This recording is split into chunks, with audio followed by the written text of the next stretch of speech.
আসসালামু আলাইকুম। আজকে আমরা কিভাবে ওভেন চালাইতে হয় খুব সহজে ওভেন চালানোটা শিখবো। আজকে আমাদেরকে ওভেন চালানো শিখাবে আমাদের কোকিল ভাই। আসসালামু আলাইকুম। আজকে আমি আপনাদেরকে ভীষণের ওভেন কিভাবে খুব সহজে চালানো যায় সেটা আমরা আপনাকে দেখাবো আজকে। মাইক্রোওয়েভের তো অনেকগুলো ফাংশন থাকে, আর যদি আমরা শুধু খাবার গরম করতে চাই তাহলে আমরা কি করতে হবে? খাবার গরম নরমাল এখান থেকে স্টার্ট বাটনে ক্লিক করতে হবে। স্টার্ট বাটনে ক্লিক এখানে করলে 30 সেকেন্ড সময় নিল, জি 30 জি সেকেন্ডে জি খাবার গরম হয়ে যাবে। জি জি 30 সেকেন্ডে খাবারটা গরম হয়ে যায়। আপনাকে যদি বেশি খাবার গরম প্রয়োজন হয় সেক্ষেত্রে আপনাকে টাইমটা বাড়াইতে হবে। বাড়ানোর জন্য জাস্ট দ্বিতীয় প্রেস করলে টাইমটা বেড়ে যাবে। এখানে তো আসলে খাবার গরম করা ছাড়া অনেকগুলো প্রোগ্রাম জি আছে। জি জি জি আমরা সেই প্রোগ্রামগুলো কিভাবে ইউজ করব? যদি আমরা রান্না করতে চাই তাহলে কি করব? রান্না করার জন্য আপনাকে মাইক্রোওয়েভ পাওয়ারটা ইউজ করতে হবে। আচ্ছা, মাইক্রো পাওয়ার দিলে কি আসবে? মাইক্রো পাওয়ার দিলে এখানে আপনার পাওয়ার লেভেলটা আসবে। এটা পাওয়ার আপনি কত লেভেলটা কত নির্দিষ্ট তাপমাত্রায় কত পাওয়ারে রান্নাটা করবেন। আচ্ছা আচ্ছা, এটা কি বাড়ানো কমানো জি যায় জি কিভাবে? অবশ্যই অবশ্যই। এটা তো সর্বনিম্ন 10 থেকে শুরু করে আপনার 30 50 80 100 পর্যন্ত আপনি করা যায়। ধরি আমি যদি পাওয়ার 10 এ খাবার রান্না করতে চাই তাহলে কি করব? পাওয়ার 10 রান্না করতে হলে আপনাকে প্রথমে এখান থেকে কনফার্ম করতে হবে। কনফার্ম করার পরে কত মিনিট রান্না করবেন সেটা এখান থেকে সিলেক্ট করতে হবে। ভলিউমের মাধ্যমে সেটা এখান থেকে সিলেক্ট করতে হবে। সিলেক্ট করার পরে 1 মিনিট 20 সেকেন্ড আসলো। তারপরে এখান থেকে স্টার্ট বাটনে চাপ দিলে খাবারটা রান্না হওয়া শুরু করবে। 1 মিনিট 20 সেকেন্ডের জন্য রান্না শুরু হয়ে যাবে। জি জি জি জি। তো আমরা আমাদের রান্নাটা মাঝে মাঝে যদি দেখতে চাই তাহলে কি করব? সেক্ষেত্রে এখান থেকে একবার প্রেস করে স্টপ করে দিয়ে ঢাকনাটা খুলে আপনারা দেখতে পারবেন যে খাওয়াটা রান্না হয়েছে কিনা। তারপরে এরপরে যদি আমরা আবার রান করব কিভাবে? রান করলে এখান থেকে আবার সেম স্টার্ট বাটনে ক্লিক করলে রান্নাটা আবার শুরু হবে। সেম জায়গা থেকে শুরু হবে, আমাদের প্রোগ্রাম ক্লিয়ার হবে না। তাহলে এভাবে আমরা সকল ধরনের রান্নাগুলো কনফার্ম করে ফেলতে পারবো, রাইট? এরপরে কি ফাংশন আছে? এরপরে গ্রিল ফাংশন। আচ্ছা, এখান থেকে আমরা এখান থেকে গ্রিল ফাংশনটা সিলেক্ট করতে হবে। করার পরে এখান থেকে কনফার্ম বাটনে ক্লিক করতে হবে। গ্রিলটা যে করব এখান থেকে কনফার্ম করার পরে আমরা এটা গ্রিলটা কত মিনিট করব সেটা এখান থেকে আমরা সিলেক্ট করব। এখানে 2 মিনিট 5 মিনিট যেটাই আমরা সিলেক্ট করব। নরমালি গ্রিল করতে তো 20-25 মিনিট বা তারও বেশি সময় লাগবে। জি জি জি। আর টাইমটা দেওয়ার পরে আমরা জাস্ট এখান থেকে স্টার্ট বাটনে ক্লিক করলে গ্রিলটা শুরু হবে।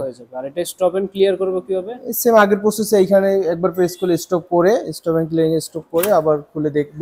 দেখার পরে যদি গ্রিল হয়নি সেক্ষেত্রে আবার এখান থেকে স্টার্ট বাটন। যদি গ্রিলটা হয়ে যায় তাহলে বা ফাংশনটা ভুল হয়ে যায় সেটা ক্লিয়ার করব কিভাবে? এই যে এখান থেকে একবার প্রেস স্টপ করার পরে দ্বিতীয়বার প্রেস করলে এটা ক্লিয়ার হয়ে যাবে। তাহলে আমাদের প্রোগ্রামটা চলে গেল, রাইট? জি জি জি জি। আচ্ছা আচ্ছা।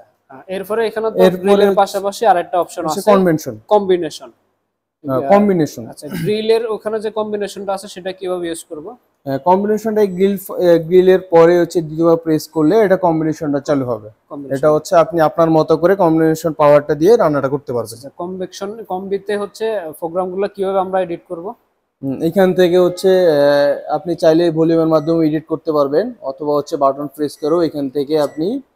আচ্ছা আচ্ছা, এখানে অনেকগুলো ফাংশন আসতেছে, যেটা মাইক্রো পাওয়ারের সাইন আসতেছে এবং গ্রিলের সাইনটাও আসতেছে। এটা যদি আবার প্রেস করি তাহলে পাশাপাশি ফ্যানের যে ফাংশনটা আছে সেটাও আসবে। তার মানে আমরা আমাদের মতো কম্বি অপশনটা ইউজ করতে পারবো, যেটা প্রয়োজন সেটা।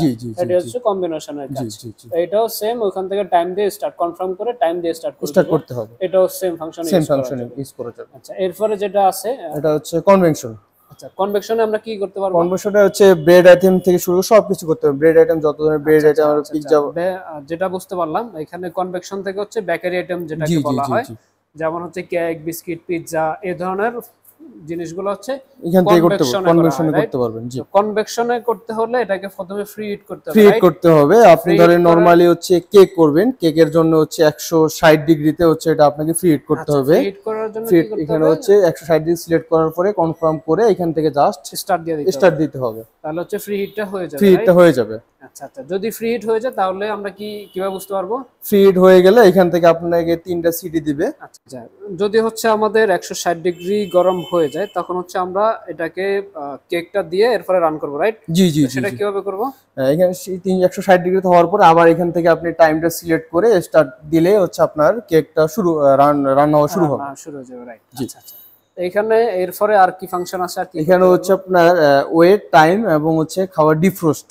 যে অপশনটা আছে ডিফ্রস্টে হচ্ছে আমরা যদি হচ্ছে এটা হচ্ছে ফ্রিজে আপনি যদি রাখা জি জি জি খাবারগুলো জি ডিফ্রস্টের মাধ্যমে করতে পারবো, করতে রাইট? পারবেন, জি জি। এটা কিভাবে করব? এটা তো হচ্ছে আপনার আপনার যদি 500 গ্রাম মাংস হয়, এখান থেকে হচ্ছে আপনি ডিফ্রস্টটা সিলেক্ট করার পরে এখান থেকে হচ্ছে আপনি কত গ্রাম মাংস দিচ্ছেন এখান থেকে এটা এখানে হচ্ছে ওই যে সিলেক্ট করতে হবে। সুইচটা যখন ঘোরাচ্ছি তখন 130 জি 130 আসছে, মানে হচ্ছে জি জি জি 130 বা 40 গ্রাম জি জি জি কতটুকু ওয়েটটা আমরা মাংসটা বরফ ঝরাবো সেটা এখানে চলে জি আসছে, জি রাইট? জি জি এটা জি মাছ মাংস যে কোনো কিছু হতে পারে। আমরা ফ্রিজে রাখা জিনিসটা অনেকক্ষণ না রেখে দিয়ে যদি ওভেন থাকে তাহলে হচ্ছে কিছু সময়ের ভিতরে সেটা আমরা খুব বরফ খুব ঝরাতে সহজে পারবো। খুব সহজে বরফটা এখান থেকে আচ্ছা আবার আচ্ছা স্টার্ট বাটনে ক্লিক করলে আপনার 8 মিনিট 8 যে সময়টা আচ্ছা, লাগবে আমরা সেটার যদি মধ্যে গ্রামটা দিয়ে দেই কত গ্রাম দিয়েছি তাহলে জাস্ট স্টার্ট করে দিলেই সে তার টাইমটা নিয়ে নেবে, এত জি জি মিনিটের জি ভিতরে সে হচ্ছে বরফটা ঝরাই নেবে। জি আপনার খাবারটা গরম করবে না, শুধু বরফটাকে সে বরফটা ছড়াই ঝরাই দিবে। দিবে।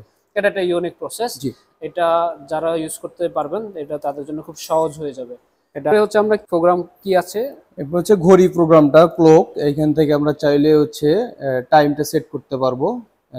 আমরা যদি হচ্ছে এখানে প্রেস করে এখান থেকে আমরা কত ঘন্টা কয়টা বাজে এটা যদি সিলেক্ট করার পরে এবং হচ্ছে তারপরে হচ্ছে কত কত মিনিট, ধরেন 8টা এখানে হ্যাঁ 13 বাজে, তো চলে হচ্ছে আসবে। এখান থেকে করার পরে সিলেক্ট করলেই টাইমটা অটোমেটিক সেট হয়ে তার মানে যাবে। হচ্ছে আমাদের ভিশন ওভেনে কিন্তু কিচেনের জন্য টাইমটা চলে আসবে, জি কিচেন জি টাইমার জি যেটা জি আসছে। জি জি জি তো এটাও আমরা সেট আপ করে নিতে পারবো, তাহলে হচ্ছে আমাদের ঘড়িটা কিচেনে দেখতে পারবো। জি জি।